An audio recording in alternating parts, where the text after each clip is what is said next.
EEG and sleep, electroencephalography, recording of brain waves. Brain waves का recording को electro EEG record करता है। First recorded by psychiatrist Hans Berger, not individual action potential, it is a summated potential. ठीक है। Frequency में क्या है कि number of waves in a given second होता है। Frequency directly related to activity state of the brain.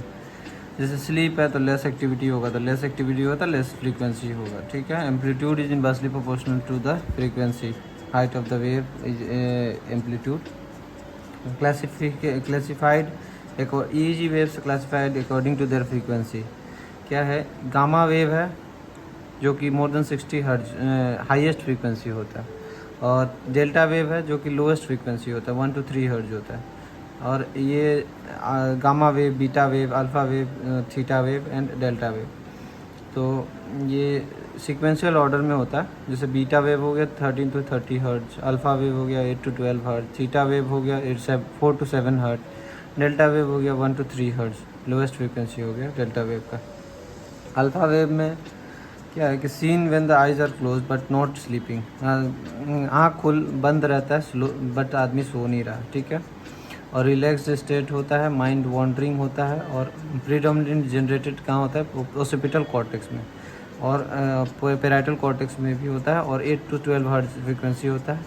और ये वेव होता है जो कि इन अटेंशन में प्रेजेंट होता है, A wave. Next wave B wave.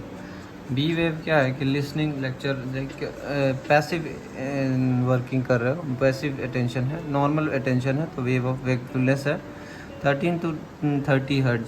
इसका बीटा वेव का फ्रीक्वेंसी रहता है, और predominantly generated from frontal cortex. Pre frontal cortex area of the frontal cortex regulate attentions, जो भी अटेंशंस है या इनिशिएट में पूछा है। Theta waves associated with the memory functions, memory wave generated from hippocampus। functions of the hippocampus क्या है कि conversion of short term memory to the long term memory, hippocampus का फंक्शन है। ठीक है। वो थीटा वेव का फ्रीक्वेंसी होता है 4 to 7 हर्ट्ज फ्रीक्वेंसी। और ये स्लीप सीन जो है देखा जा सकता है, थीटा वेव जो है ड्यूरिंग स्लीप में होता है। ठीक है ना। Theta wave. डेल्टा वेव होता है जो एसोसिएटेड होता है non rapid eye movement sleep, जो कि लोएस्ट फ्रीक्वेंसी है डेल्टा वेव का 1 to 3 हर्ट्ज। इसको स्लो वेव्स भी कहा जाता है। गामा वेव्स है नेक्स्ट है, हाईएस्ट फ्रीक्वेंसी है मोर देन 60 हर्ट्ज, और इसकी वजह से सीन और ब्रेन मोस्ट एक्टिव होता है जब एग्ज़ाम हॉल, जब फोकस्ड अटेंशन होता है exam hall, like question problem solving emergency states में, तो वैसे केसेस में गामा वेव देखने को मिलता है। स्लीप में 2 स्टेजेस है sleep, NREM sleep, REM sleep, non rapid eye movement, rapid eye movement sleep. NREM sleep में स्टेज 1, स्टेज 2, स्टेज 3, स्टेज 4 है। तो स्टेज 1 को जो है 4 to 7 हर्ट्ज थीटा वेव, सबसे पहले थीटा वेव यूज़ होता है, 4 to 7 हर्ट्ज का थीटा वेव। ठीक है ना। और ये स्टेज 2 है 8 to 12 हर्ट्ज के कॉम्प्लेक्स सिंक होता है। वैसे 8 to 12 हर्ट्ज जो है अल्फ़ा वेव्स का होता है, लेकिन यहाँ पे स्टेज 2 ऑफ NREM जो होता है वो अल्फ़ा वेव्स नहीं है, उसमें बाईफेजिक वेव होता है, उसको केव कॉम्प्लेक्स बोला जाता है, और उसके बाद फॉलोड बाय साइनोसोडल वेव होता है, उसको स्लीप स्पिंडल होता है।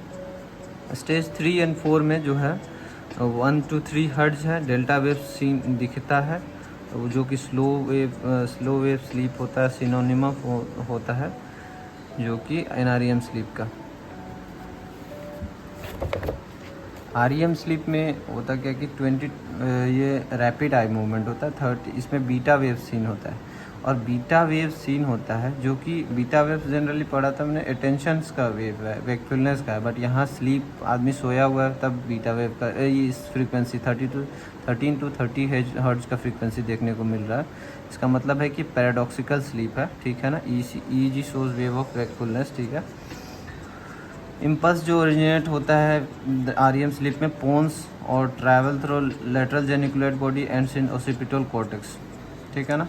तो ये PG pons, lateral geniculate body, और G और O PGO स्पाइक्स इन देखने को मिलता है। Magnocellular pathway in the lateral geniculate body activate हो जाता है और रिस्पॉन्सिबल होता है जो कि आई मूवमेंट्स के लिए। फिजियोलॉजिकल चेंजेस क्या क्या होता है स्लीप के अंदर? तो NREM स्लीप में respiratory rate, BP, body temperature और रेस्पिरेटरी सब लो हो जाता है और रेस्पिरेशन स्लो एंड डीप हो जाता है, ठीक है।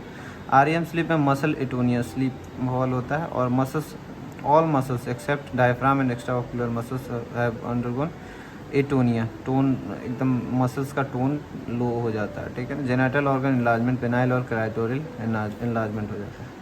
और EEG का REM स्लीप में अगर देखेंगे तो इलेक्ट्रोकिलोग्राफी करेंगे आई मसल एक्स्ट्राओकुलर मसल्स के लिए, तो ये इसमें मूवमेंट दिख रहा है। और इलेक्ट्रोमायोग्राफी मसल्स एटोनिया दिख रहा है। ये नॉर्मल वेक स्टेट का है, ये जो है स्लीप का REM स्लीप का। तो नेक्स्ट है hormonal changes during sleep. Hormonal changes में क्या क्या आएगा? तो हार्मोनल चेंजेस ड्यूरिंग स्लीप होगा ग्रोथ हार्मोन, एक नंबर में ग्रोथ हार्मोन लेवल जो है वो ग्रोथ हार्मोन लेवल चेंज होता है, इंक्रीज करता है, राइज करता है NREM स्लीप स्टेज 3-4 में, ठीक है। प्रोलैक्टिन लेवल राइज करता है REM स्लीप में, ठीक है। और around the time of puberty में nocturnal surge in LH surge होता है। और नेक्स्ट है melatonin level rise in the induces sleep.